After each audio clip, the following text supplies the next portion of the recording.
नमस्कार दोस्तों, कैसे हो। मैं उम्मीद करता हूं कि आप अपने परिवार के साथ में अच्छे होंगे, स्वस्थ होंगे। जय श्री कृष्णा, जय श्री श्याम। वीडियोस हमारे लगातार जारी हैं। कल जो मैंने वीडियोस के अंदर कुछ बातें आपको बताई थी वो थी आपकी बीमारी के बारे में।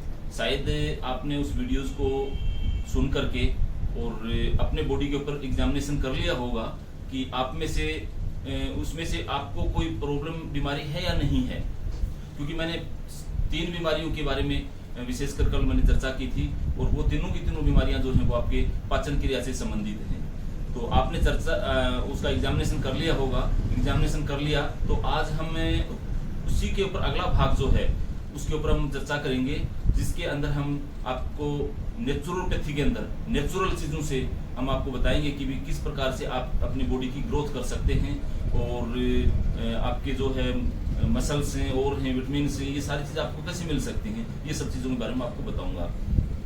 अब वो जो 3 मैंने बड़ी बीमारी बताई थी आपको, कॉन्स्टिपेशन, बार बार repeat to repeat stool pass out होना और एमेबिक डिसेंट्री, इन 3 चीज़ें यदि किन्हीं की क्रोनिक हैं तो उसका पॉसिबिलिटी नेचुरोपैथी में इतना इलाज नहीं है। उसको मैं कल आपको आयुर्वेदिक बताऊंगा कुछ चीज़ें जिससे उसके अंदर आप उसको यूज करके आप अपनी बीमारी को ठीक कर सकते हैं। तो ये टॉपिक कल का रहेगा।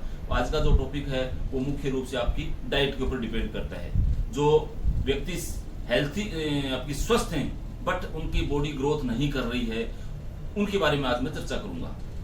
तो सबसे पहले आपको क्या करना है कि आपका भोजन जो है उसके ऊपर विशेष रूप से ध्यान देना है। साथ में मैं परहेज बताऊंगा। यदि मेरे परहेज आप नहीं रख पाओगे तो आपको लाभ नहीं होगा बिल्कुल भी, ये मैं पहले बता रहा हूं। तो आपको क्या करना है, रात्रि को सोते समय 5 से 10 पीसेस मूंगफली के दाने और 5 से 10 पीसेस सोयाबीन के और आधा मुट्ठी चना, आधा मुट्ठी मूंग, इन सब को आपको क्या करना है, एक धो करके पहले और एक किसी भी बर्तन के अंदर आपको इनको भिगो कर रखना है। सुबह उठते ही सबसे पहले तो आपको क्या करना है, गुनगुना पानी पीना है, सिप सिप करके बैठ करके बिना मुंह धोए बिना कुल्ला करे। वो 1 गिलास पानी पी लिया। 1 गिलास पानी पीने के बाद में आप स्टूल पास आउट के लिए जा सकते हो, टॉयलेट के लिए जा सकते हो। टॉयलेट करने के बाद आपको एक ध्यान रखना है, मॉर्निंग के अंदर कभी भी चाय नहीं लेना। चाय लोगे तो आप बिल्कुल ठीक नहीं होगी। चाय तो सिर्फ बुजुर्ग व्यक्तियों के लिए है। जो 50 से ऊपर हैं वो अपना सुबह 1 कप चाय ले सकते हैं। आप तो बच्चे हैं, अभी तो एडल्ट हैं, आप अभी चाय की चुस्की में पड़ जाओगे तो फिर कैसे काम चलेगा। चाय बिल्कुल भी भूल करके नहीं लेना है। टॉयलेट पास आउट करने के बाद में आपको क्या करना है, जो भिगोए हुए अनाज हैं उनको चबा चबा करके अच्छी तरह से आपको एक एक करके वो खाने हैं। वो खाने के बाद 1 गिलास दूध लेना है और 2 केले लेने हैं। हो सके तो दूध को केले के अंदर फेंट के लो, जो वो डबल काम करेगा। दूध को केले में फेंट करके उसका जो है आप शेक बना करके ले सकते हो। चाहो तो उसके अंदर कुछ काजू के पीस, कुछ बादाम के पीस भी आप ऐड कर सकते हो, केसर भी ऐड कर सकते हो, ये आपके टेस्ट के अनुसार होंगे।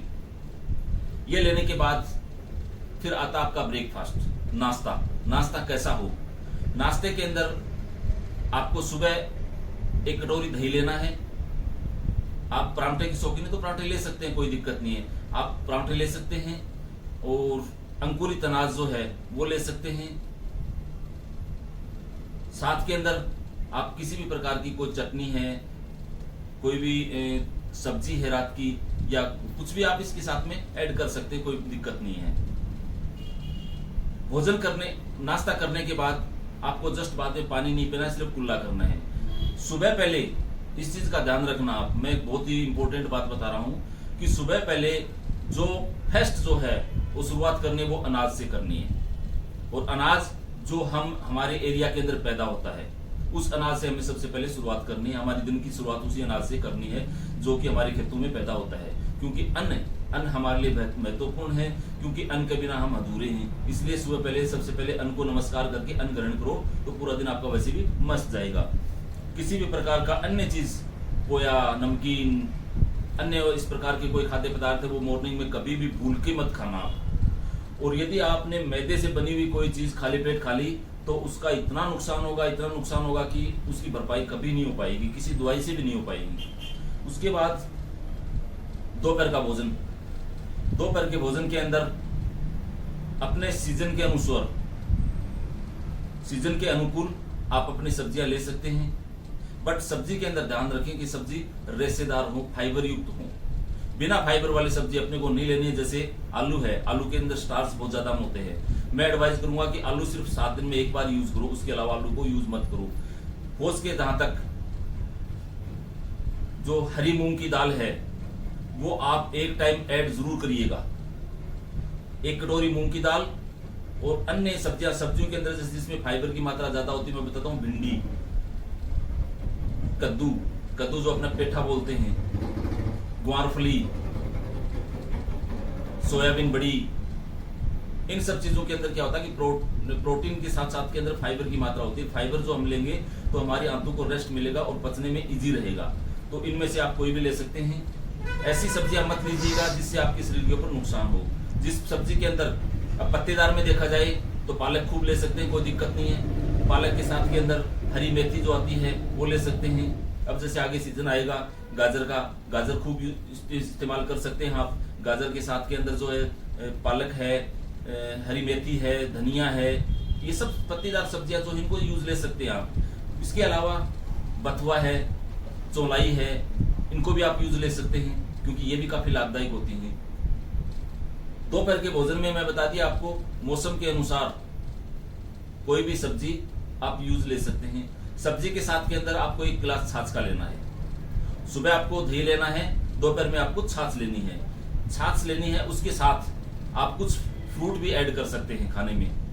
फ्रूट के अंदर जो भी सीजन के अनुसार अपने को मिलते हैं, जो मौसम के अनुसार अपने को मिलते हैं। कोल्ड स्टोर का भूल के मत लेना, कोल्ड स्टोर का कोई भी फ्रूट नहीं यूज लेना है। जो फ्रूट सीजन के होते हैं उसको अपन ऐड कर सकते हैं। तो ये अपना दोपहर का भोजन हो गया।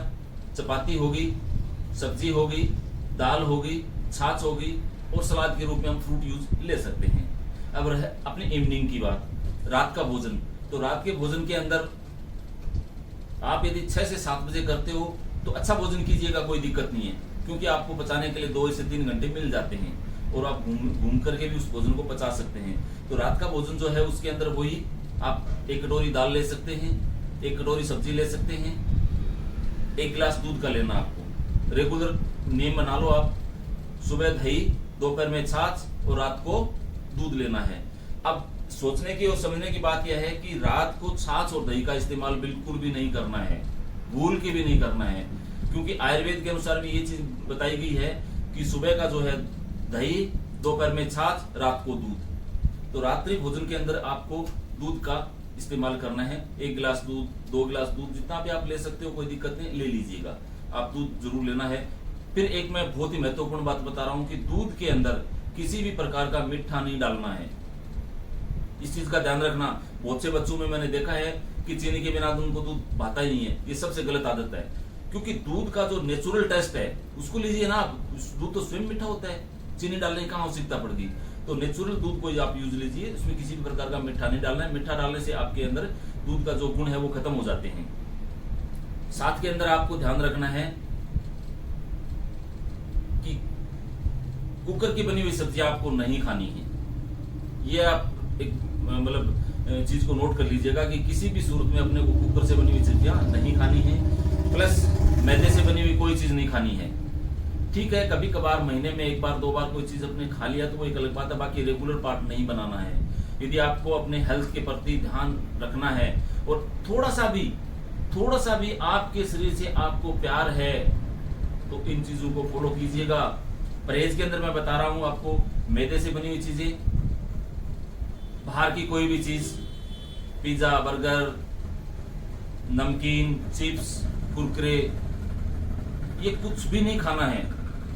इन चीजों से आपको परहेज रखना पड़ेगा। और यदि आप चाय के आदी हो तो आज से छोड़ दीजिएगा। आप बच्चे हैं अभी, आपकी चाय को आवश्यकता नहीं है।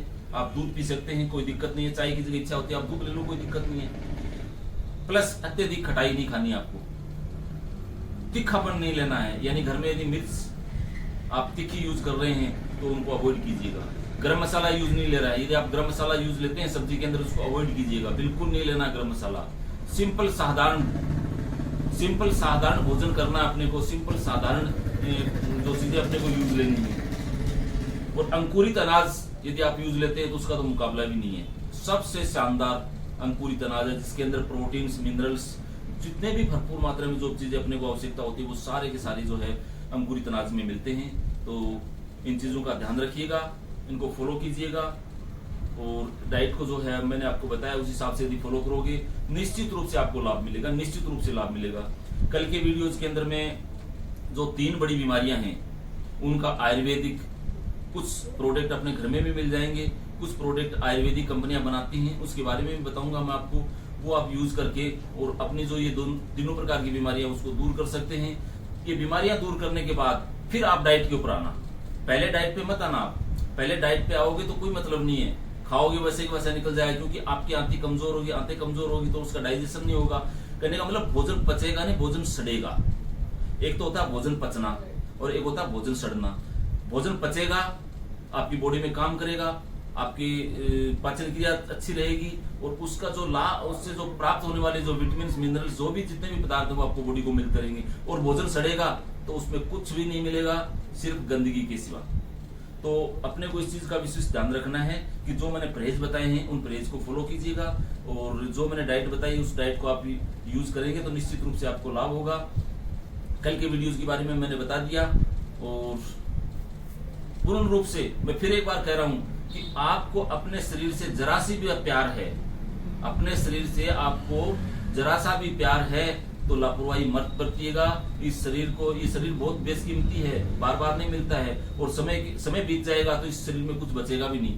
शरीर में आपको स्टार्टिंग में बता चुका हूं कि शरीर पालने का समय आता है 15 से 30 साल। 15 से 30 साल के अंदर आप नेचुरल चीजें खा करके और अपने शरीर को बना लोगे तो वो जिंदगी भर आपके काम आएगा, अन्यथा वही का वही रह जाएगा। तो इसलिए इन चीजों को ध्यान रखिएगा। मेरा वीडियो यदि अच्छे लगे तो इसको शेयर और सब्सक्राइब कीजिएगा, दोस्तों के साथ जरूर शेयर कीजिएगा, क्योंकि मैं चाहता हूं कि आपके द्वारा शेयर करने पर एक आपका दोस्त ठीक होता है तो मेरे बजाय आपको ज्यादा श्रेय मिलता है, उसका आपको ज्यादा लाभ मिलेगा, आपको धन्यवाद मिलेगा कि मेरा खास दोस्त था जिन्होंने मुझे मैं बीमारी से पीड़ित था और उस दोस्त ने जो है मुझे ये वीडियो सेंड किया, तो इस वीडियोस को देख करके मैं घर बैठे ठीक हो गया, तो वो सबसे ज्यादा धन्यवाद आपको देगा और जिंदगी में आपको याद रखेगा। तो दोस्तों धन्यवाद। मेरा YouTube चैनल जो है वो जारी रहेगा और अपने स्वास्थ्य का ध्यान रखिएगा। जय हिंद, जय भारत।